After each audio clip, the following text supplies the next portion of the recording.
Does practice like kind of entail for you guys? Like how often or where? Since I know that kind of varies for practice right here. Right up there, above the Chameleon.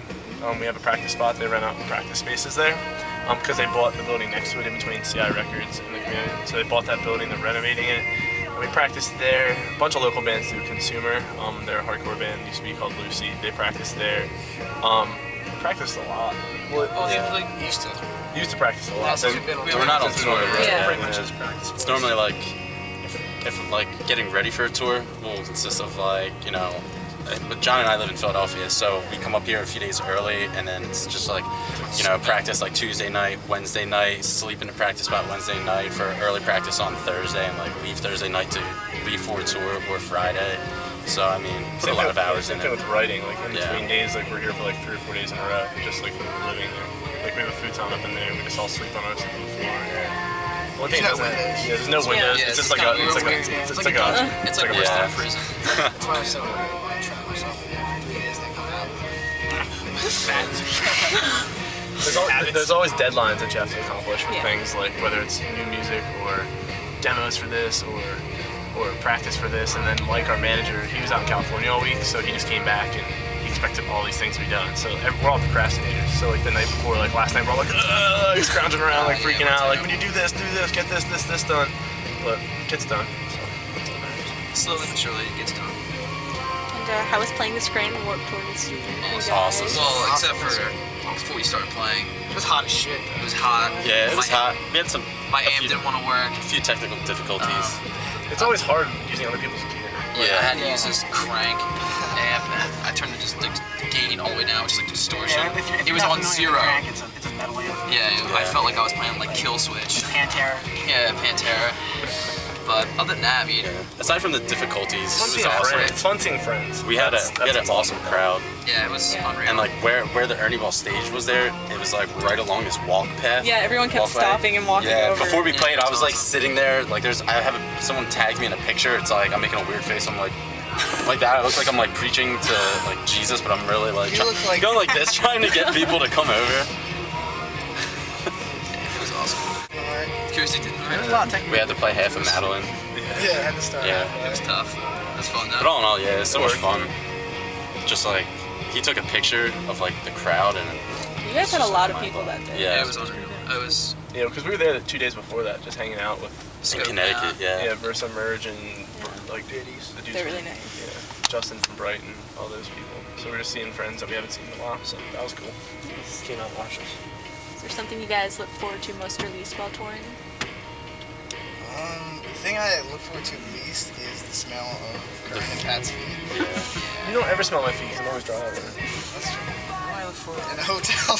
None of us wear throw those shoes out. I sure hope so. What was that? That's mine. Obnoxious. Cool. I can't reach it. I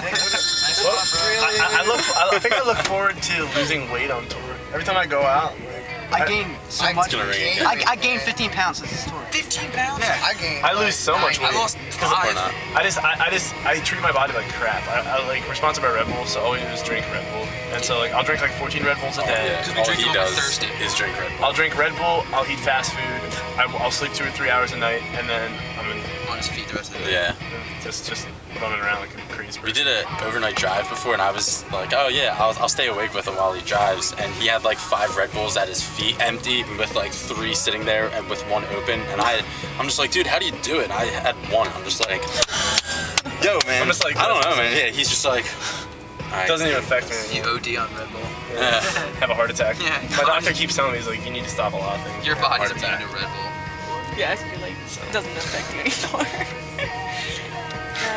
What's been the most rewarding experience for you guys? Kids. Gaining new fans everywhere you go. People actually caring about your music and what you do. Parents respect. Just like a lot of messages that we get from like, it's like we really try to like, connect with fans like outside like off the stage. When we get out the shows, and when we get messages, it's just like, you guys are awesome people. Love this, you guys. I remember getting a message. There's a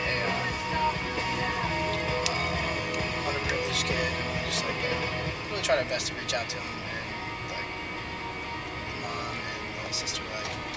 messaged us, and it was just a really good feeling. It was one of those you save. It saves on my computer. Like, you know what I mean? Like, have like a file, like stuff that says like you read that and it's like, this is why I do this. You know? And there's a lot of kind of backlash all the time about people being like sellouts when they get like radio or TV or magazine promotion. Word sellout And you doesn't guys- exist to me. Yeah, we're Yeah. a pop band, so our goal is to like get on radio and have people hear music. So it's not really selling Yeah. out. Selling out is just People tired of being broke. play music. To make money. Well, not make money, but Holy make shit. a career. Okay, well, Make a career. I meant to say career. yo, you're Alright, I failed. I meant a career. you're done. No more speaking for the rest of the interview. You're done. Yeah, I'm speaking right now. Okay. America. Have you ever seen a person with 2 eyeballs dislocated from the eyes? Is this gonna be a first? Saw 5 right now. Yeah, I'm gonna put you in the cut-up seatbelt contraption. You're gonna like choke yourself out. I And meant to make a man. career. It'd probably be Saw 6 because Brandon's toe is Saw 5. Yeah. I'm gonna You don't wanna I'm see gonna it. get that picture up on my face. My toe. Dude, they can see it in person. Nah, right you now. don't. No, dude, You don't it doesn't even look bad on It's there. good. It's like healing. I'll been get like I'll get your a half, Facebook 2 picture up and we'll weeks. show the camera, Brandon. Nah, but the sellout thing, Yeah. I mean, yeah. It does. Oh, man. Like it's bonkers. yeah. I like to ask that question because that's how I feel about it, and then I like getting people's takes on it because that's how I think. Well, it all depends though. You know what I mean? Like if you're in a Yeah. hardcore band, you don't do that. You know what I Yeah. mean? Like there's no such band that's a hardcore band that's on radio. Yeah. It's not like there's a metal like it's not like Fellow Carnage is on the radio. You know, it's not like Guar's on the radio. Yeah. But like when you're a pop artist or a pop music artist, it's popular music. It's music that lots of people listen to. My parents will listen to it. You'll find an 8-year-old who likes to listen to your band. And it's one of those where our goal is to reach the most amount of kids as possible. With our messages, with our faces, just shaking their hand. It's cool to see those people, like Brandon was saying, when we get those messages, like if we wouldn't reach as many people as we do, we would never get the cool messages that mean a lot to us, you know? So that's our goal. Our goal is to have as many people hear our music as possible. This is Brandon's toe, by the way. Here it is. This is Brandon's toe. Is it the zombie one? Please be the zombie one. No, I can show the zombie one. Yeah, show the zombie one. That one's not even cool. I don't even like that one. It just makes me look weird. Yeah. There you go. Yeah. Yeah, this is the zombie one. I'll show the zombie Looks one like- now. The zombie one's Looks like your foot got mashed by That's like, Potato this one's like right after it happened. This one's like, yeah, legitly like. It's What really, did you do? he fell off that bank. Fell off an embankment. Onto his head. On I was running wearing down the hill and I sandals. didn't realize there was a 5-foot drop. Yeah. It was super funny. It was hilarious. Yeah, it was so funny. Jordan- I lost half my toes. I was just laughing because our merch dude Jordan was trying to convince Brandon that Bob Marley died of a foot infection, or is that true? It's true. It's true, man. That's hilarious. Yeah. That sucks, man. That's so funny. So And you know why he died? Because his doctor told him to stop playing shows on it, and he kept playing shows on it. He probably also didn't shower for a month. Thus, what I'm doing. Well, that's kind of like us too. So He was roasted. Thus. Maybe you won't die. See you It's later. a little, Yeah. little and bugs in his hair. Yeah, It's been a dude. good run. Look at Brandon's hair. There's bugs in Brandon's hair, so we're screwed. The next Jerry Garcia, dude, they're gonna find some weird bugs in your hair. It's Jerry Garcia. Jerry Garcia.